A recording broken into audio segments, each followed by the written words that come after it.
¿Cómo sobrevivir a la empresa familiar? Es una buena pregunta y también el título del libro que hoy nos presenta aquí en plató Eduardo Estevez. Hola Eduardo, ¿cómo estás? Hola, buenas tardes, encantado. Bueno, 3 décadas de experiencia te avalan para escribir este libro que ya va por la tercera edición. ¿Qué nos vamos a encontrar en cómo sobrevivir en la empresa familiar? Que no es fácil. Bueno, pues lo primero, un homenaje primero a mis padres, fallecidos empresarios de Salamanca, mi hermano que continúa la tarea, y un homenaje al resto de empresarios que todos los días, a pesar de las dificultades, pues levantan la persiana y crean riqueza para este país. Y bueno, y también pues algún consejo, porque no es fácil gestionar una empresa familiar, donde se mezclan pues temas económicos, temas de dinero, también temas de cariño, el amor. ¿Cómo se separa lo económico de la parte sentimental? ¿Cómo se organiza alguien que tiene a un padre como jefe, a un hermano como socio y a unos cuñados o sobrinos a lo mejor como empleados? Pues la clave fundamental es que cada uno conozca el papel que tiene que jugar en la empresa familiar. No son los mismos los intereses de los accionistas, que los intereses de los familiares, que los intereses de los que trabajan en la empresa. Por eso hay tantas tensiones. Entonces, en la medida que, y siempre desde la generosidad, en la medida que cada uno sepa el papel que debe jugar, tanto con sus derechos y con sus obligaciones, pues será más fácil gestionar la empresa familiar, pero no es fácil. Hay un amigo empresario que dice: a quien San Pedro se la dé, a quien Dios se la dé, San Pedro se la bendiga. Pero bueno, yo creo que hay que creer siempre, nunca se deja de creer y hay que intentar gestionar la empresa de la mejor manera posible. Bueno, en este libro, con humor, nos das algunos consejos, algunas claves que creo que pueden ser muy interesantes, porque vamos a decir este dato: en España casi el 90% de las empresas son empresas familiares, que a menudo también se confunden que son pymes y no siempre son pymes, ¿no? Pues la verdad es que eso piensa mucha gente, que las empresas familiares es sinónimo de pyme y no siempre. De hecho, pues por ejemplo, en nuestra asociación, en la Asociación de Empresa Familiar de Castilla y León, tenemos empresas familiares, pero que compiten a nivel internacional con multinacionales. Algunas que puedan conocer los telespectadores, pues Pascual, el Grupo Antolín, Global Exchange, Prosol, Joselito, Vega Sicilia. Bueno, tenemos muchas empresas familiares que no son pequeñas y eso es lo que tenemos que hacer, intentar que haya todavía más. Es el reto que tenemos, que haya más empresas familiares de tamaño. En este libro nos cuentas de manera sencilla, familiar, con un lenguaje directo, consejos de cómo sobrevivir en una empresa familiar. Dime un par de ellos que serían claves, que no pueden faltar.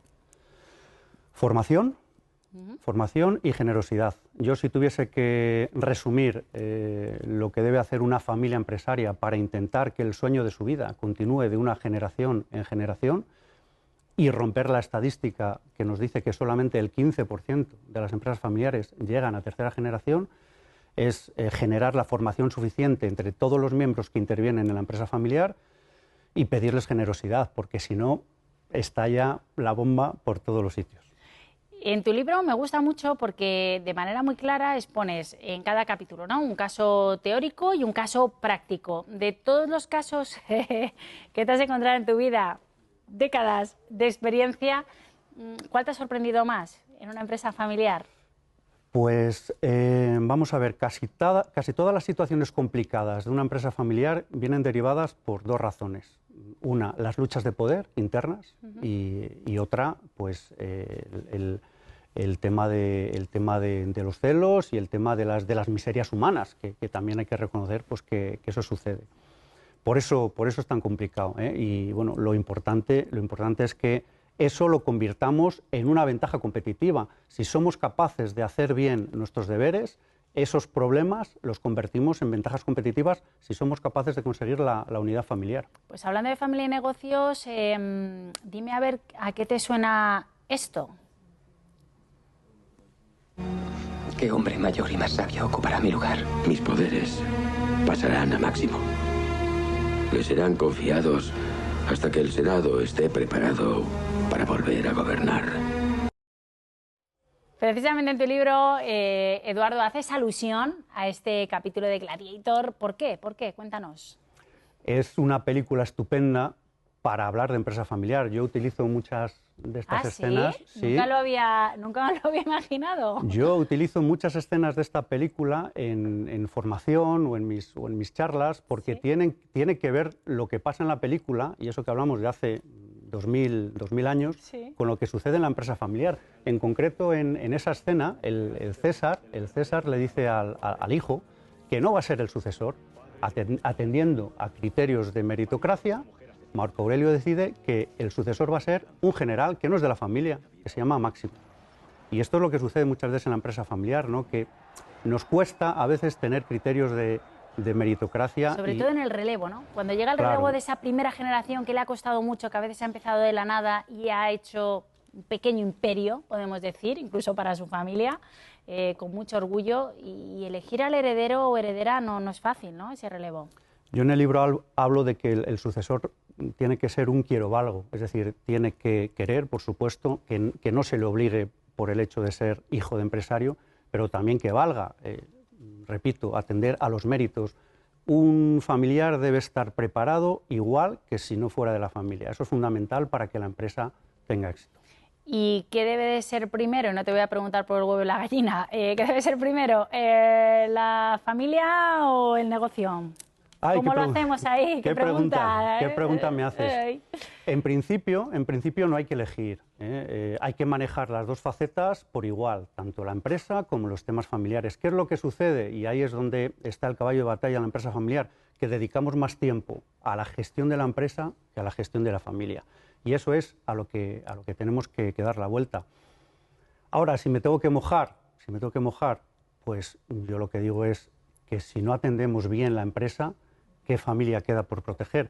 Además digo una cosa, que está comprobado que cuando la empresa va mal económicamente, se producen más tensiones familiares. Por lo tanto, si hay que apostar por algo, la empresa y la familia, por supuesto. Porque vendría a continuación.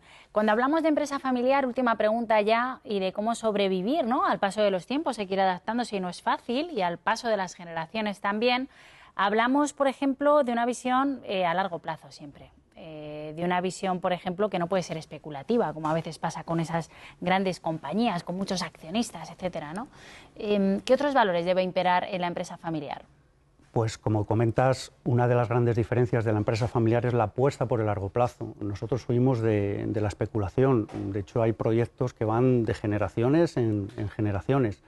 Y el tema de los valores es un asunto que le damos mucha prioridad en las asociaciones territoriales de empresa familiar y en el Instituto de Empresa Familiar. Es nuestro trabajo, ¿no?, ayudar a que las familias sean capaces de transmitir esos valores a las siguientes generaciones. Porque así como se heredan bien las acciones o las participaciones, cómo se hereda el talento, cómo se hereda la pasión, cómo se heredan esos valores. Sucede en cualquier actividad un poco creativa, ¿no? Pues en la arquitectura, la poesía, el fútbol.